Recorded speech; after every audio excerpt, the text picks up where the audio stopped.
የሰው ልጅ የኑሮ ውጣ ውረዶችን ለማሸነፍ በየዕለቱ ብርቱ ተጋድሎችን ያደርጋል። የተሻለ ንግድ፣ የተሻለ ገቢ፣ የተመቸና ውብ ህይወትን ለመኖር በየፊናው ይተጋል። ከሚታሰበው ምቹ ህይወትና ስኬት ለመድረስም በአዋጭ ንግዶች ላይ መሰማራትን ይጠይቃል። በ1792 አሜሪካ ላይ የተጀመረው የካፒታል ገበያም የሀገሪቱን ኢኮኖሚ በማሳደግ ጉልህ ሚናን በመጫወቱ አዋጭነቱን አስመስክሯል።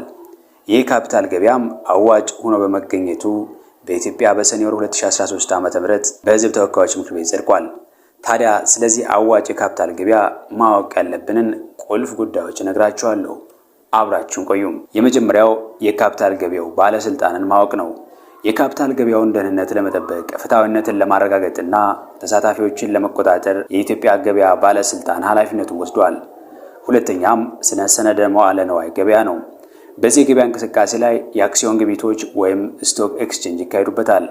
ባለቤትነቱም በመንግስትና በግሉ በተሰማሩ እንደ ባንኮች፣ የውጭ ባለሀብቶች በመሳሰሉት ይመራል። በሶስተኛ ደረጃ ልናውቀው የሚገባን ጉዳይም በገበያው ውስጥ የሚሳተፉ ዋና ዋና ሰነዶችን ነው። በካፒታል ገበያ ውስጥ በዋናነት ሁለት አይነት የኢንቨስትመንት ሰነዶች ይሸጣሉ። እነርሱም የአንድን ኩባንያ የባለቤትነት ድርሻ ለመግዛት የሚያስፈልገው አክሲዮንና ለመንግስት ወይም ለትላልቅ ኩባንያዎች ገንዘብ በማበደር በየጊዜው ወለድ የሚከፈልበትን የዕዳ ሰነድ ቦንድን ያካትታል። የቢዝነስ ሀሳቦችን ወደ ተግባር ለመቀየር የካፒታል ገበያው ሚና ከፍ ያለ በመሆኑ ትኩረት መስጠት ይገባናል እያልኩ አዳዲስ ቪዲዮዎች ወደ እናንተ እንዲደርሱ ሳብስክራይብና ላይክ እንድታደርጉ በመጋበዝ ለዛሬው ተሰናበትኳችሁ። መልካም ጊዜን ተመኘው።